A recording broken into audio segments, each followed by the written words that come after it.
Hello, welcome to Wild Joy.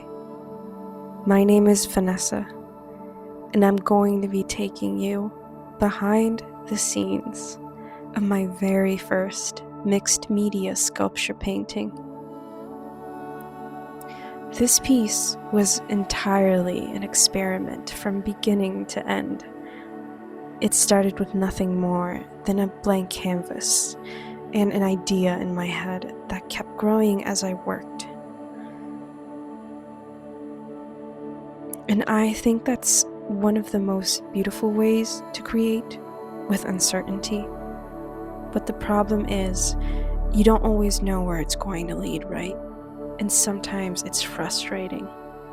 And sometimes it's exactly what allows creativity to happen.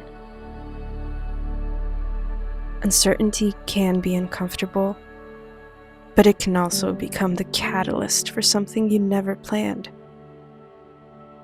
if you let it.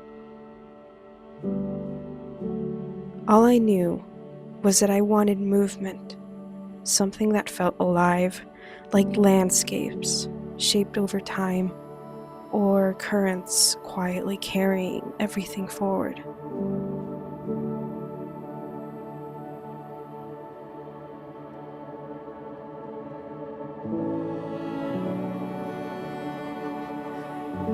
One of the things that makes this piece especially meaningful to me is the clay.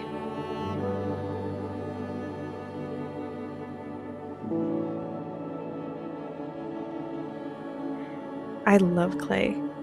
I love working with it, learning from it, even processing it from the very beginning, from the dirt.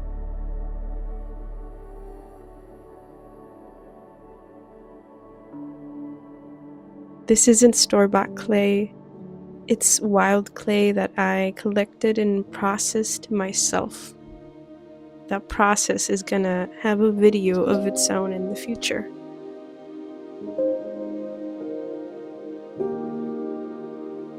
This is also the part I was most unsure about. I couldn't decide whether to work with the canvas flat or vertically on the easel, because clay has weight, and gravity isn't exactly your friend.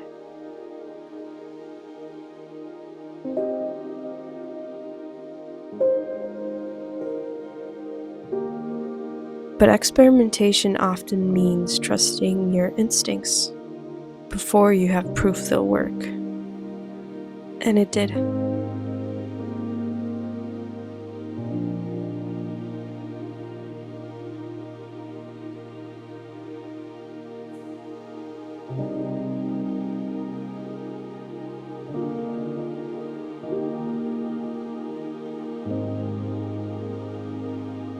Next came the jute rope, which I normally use for macrame, but this time though, I wanted it to become something completely different. So instead of tying knots, I wanted the rope itself to become the drawing.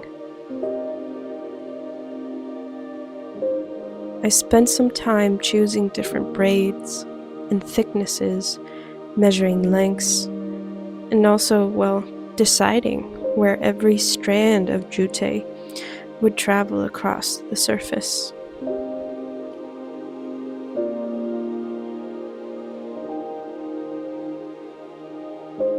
This next step was also pretty tricky.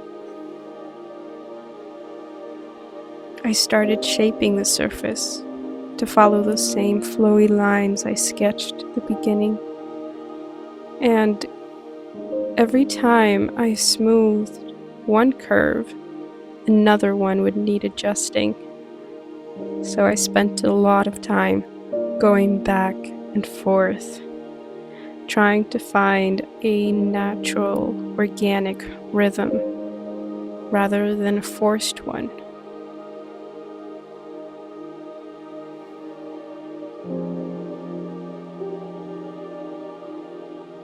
I also learned, for the next time, it's easier to work on a flat surface with clay when you're shaping this way. I guess when you work vertically, it becomes a little bit more unpredictable.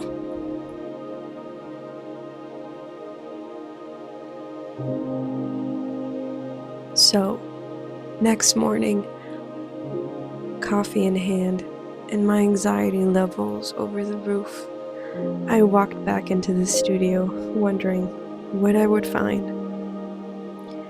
Because working with natural clay means you're always collaborating with the material.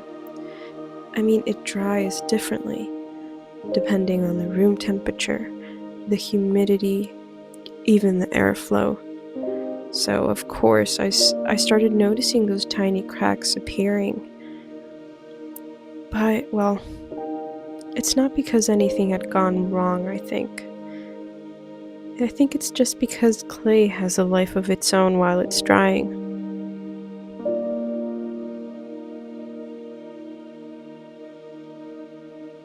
So I mixed another thin layer of clay and worked it gently back into the surface, softening the cracks while preserving the texture. I also decided to let some of the clay overlap onto the rope. At first, I wasn't sure, but eventually I didn't want the materials to feel separate. I wanted them to belong to one another. Earth, fiber, texture, one surface.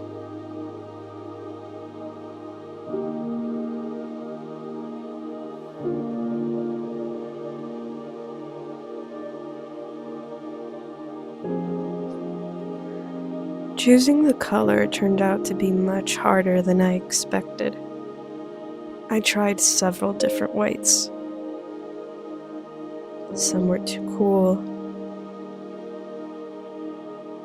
Others felt almost clinical.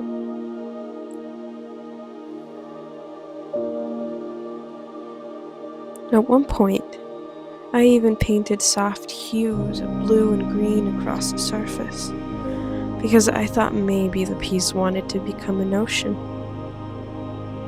But the more I looked at it, the more I realized I was covering up the very thing I loved. It felt like I was making art on top of art. I guess I found it too much, too loud.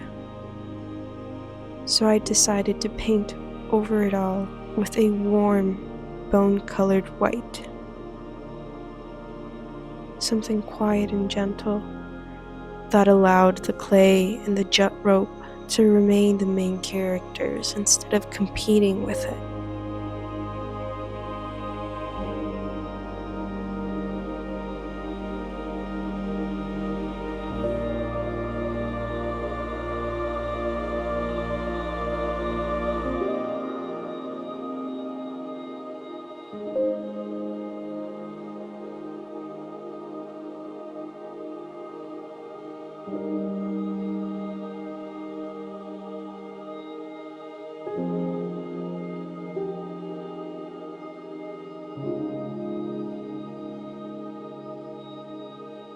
Even then, something still felt unfinished. Was it this perfectionist inside me? Yeah, I bet. The movement was there, but my thought process was it needed rhythm, depth. So I introduced another braid of jute, slightly different in texture and size.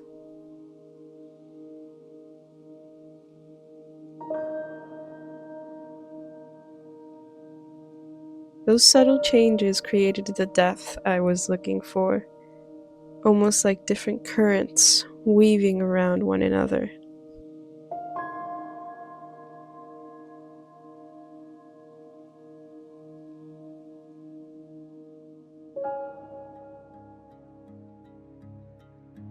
Welcome to the grand reveal. I decided to call this piece Adamah, between earth and breath. Adamah is an ancient Hebrew word meaning earth or soil, the idea that we come from the earth itself. I love that image. It's a reminder that life begins with something simple. Earth, dust, soil, and then breath.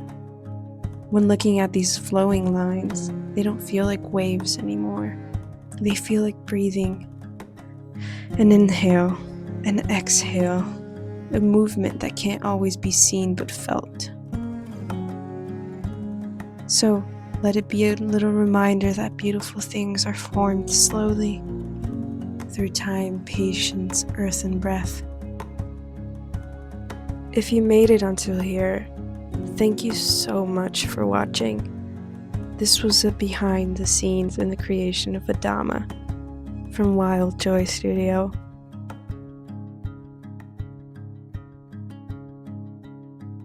So until the next one, let your joy grow wild.